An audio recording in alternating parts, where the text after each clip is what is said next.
Roberto Gomes Bolanhos nasceu em 21 de fevereiro de 1929 na cidade do México. Ele foi o segundo de 3 filhos de um abastado casal formado pelo pintor e ilustrador Francisco Gomes Linhares e a secretária bilíngue Elsa Bolanhos Cacho. Muito diferente de seu personagem na série Chaves, Roberto nunca passou grande necessidade e teve uma infância boa financeiramente falando. Quando bem jovem, era um grande entusiasta dos esportes. Seus favoritos eram o boxe e o futebol, os quais ele até mesmo tinha como possível objetivo profissional. Na adolescência, tentou a carreira de lutador, mas os ringues exigiam que fosse menos mirrado para seguir no boxe. Bom, a vida de esportista foi deixada para trás quando Bolanhos foi para a universidade. Na Universidade Autônoma do México, o jovem começou a estudar engenharia mecânica. O ofício, porém, não o agradava. Ele chegou a trabalhar em uma construtora, mas achou o serviço monótono. A carreira de engenheiro não deslanchou e Roberto abandonou o curso. Ao invés da área de exatas, o futuro ator tentou se aventurar pelo ramo criativo ao ver no jornal um anúncio de vaga em uma agência de publicidade. Bolanhos passou a escrever e se encontrou na redação de roteiros. Com 22 anos, escrevia para a rádio, para a televisão e também para filmes. A qualidade de seus trabalhos lhe rendeu um interessante apelido nessa época. O cineasta Agustín Porfirio Delgado gostava tanto dos roteiros do escritor que começou a chamá-lo de Pequeno Shakespeare, uma alusão ao grande escritor britânico Shakespeare. A pronúncia em espanhol com o diminutivo ficava Chespirito, que com o tempo se tornou Chespirito. Seria esse o apelido que o marcaria para o resto da vida. Como seus trabalhos tinham qualidade, sua influência permitiu que participasse também de algumas cenas como ator. Tudo isso no final da década de 50 e começo dos anos 60. Uma de suas primeiras participações atuando foi em Comédias e Canções, programa de comédia dos anos 50 que contava com o roteiro de Chespirito. Lembra-se de que Roberto vinha de uma família abastada? Então, um primo de sua mãe chegou até o cargo de presidente do país. Gustavo Díaz Ordaz foi presidente do México de 1964 até 1970, período em que foi concedida para a recém-criada Televisión Independiente de México a permissão para transmitir no canal 8. Alguns dizem que a influência política do tio ajudou Roberto Bolanhos a ir para o tal canal 8. Na nova casa, Chespirito recebeu liberdade não só para escrever, mas também para atuar. O responsável pela programação, Sérgio Penha, deu ao roteirista o programa chamado Cidadão Gomes e mais 10 minutos em um programa de variedades chamado Sábados da Fortuna. Nesses 10 minutos, Bolanhos fazia quadros soltos, chamados de Chespirotadas. Ele também usou esses poucos minutos para criar os Supergênios da Mesa Quadrada, uma paródia dos programas de debate no formato mesa redonda. Ali, os personagens liam cartas fictícias e as respondiam de maneira ridiculamente engraçadas e absurdas. Os 3 gênios eram interpretados por Ramon Valdez, o futuro Seu Madruga, o próprio Bolanhos e Rubén Aguirre, que já interpretava o papel de professor Girafales nesse programa. Algum tempo depois, Maria Antonieta de las Nieves, aquela que seria a Chiquinha, conseguiu o papel de mediadora do debate da mesa quadrada.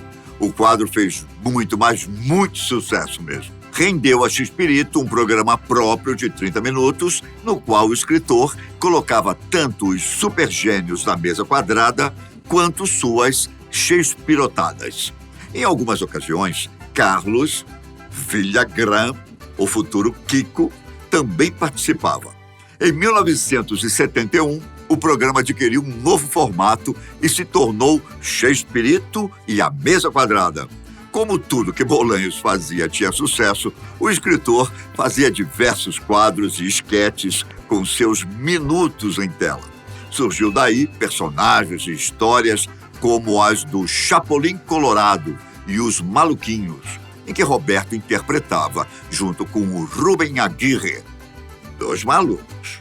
Os Maluquinhos, apesar de muito engraçado, encerrou-se com a saída do parceiro de Chespirito.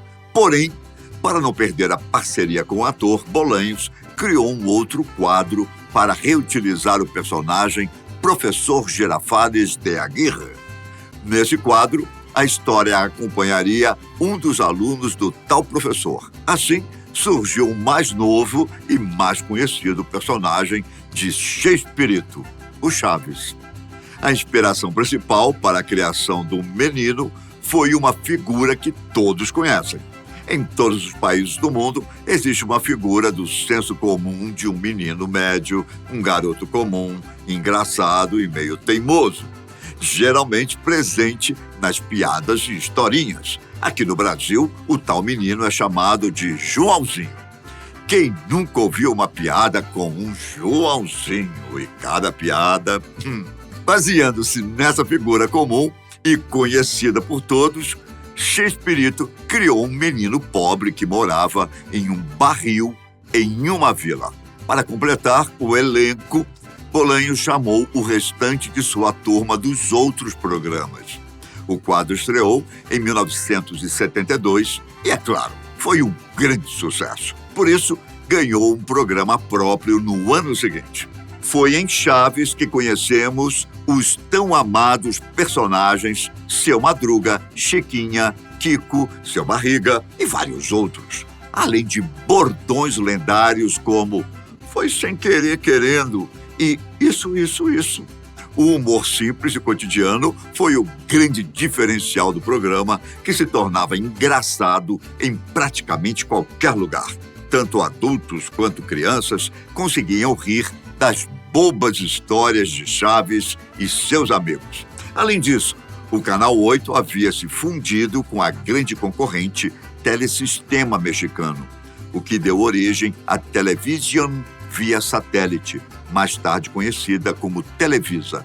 A Televisa era uma das pioneiras na tecnologia das fitas cassetes. Por causa disso, Chaves era facilmente distribuído a vários países e, por isso, atingiu a muitos com seu humor infalível. O programa se manteve em alta por bons anos, mas passou a ter uma queda de audiência a partir de 1979, quando Seu Madruga e Kiko deixaram a série. Chaves precisou ser reformulado em 1980 e deixou de ser um programa próprio. O personagem e sua turma passaram a participar de uma série de esquetes do grande programa do Chespirito, que aqui no Brasil ficou conhecido como Clube do Chaves. Nesse formato, o programa se sustentou por muitos anos, firmado principalmente pelos quadros do professor Girafales com sua turma na escola. O fim definitivo do Menino do Barril veio em 1992, junto com o encerramento de Chapolin Colorado. Porém, no Brasil, Chaves começou a passar no SBT na década de 80 e esteve presente na nossa televisão até o ano de 2020. Infelizmente, hoje o programa não está mais na televisão aberta. Você sabia que no livro Diário do Chaves, Bolanhos falou sobre a origem do menino? Apesar de não ser mostrado na série, o pequeno era filho de uma mãe solteira que acabou o abandonando em uma creche. Quando cresceu um pouco, o menino se tornou uma pessoa em situação de rua. Felizmente, uma bondosa senhora começou a cuidar dele.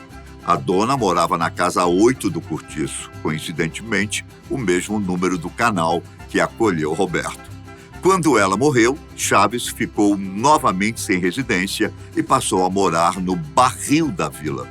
Uma história um tanto quanto triste para alguém que trouxe tantas risadas para muitas casas ao redor do mundo.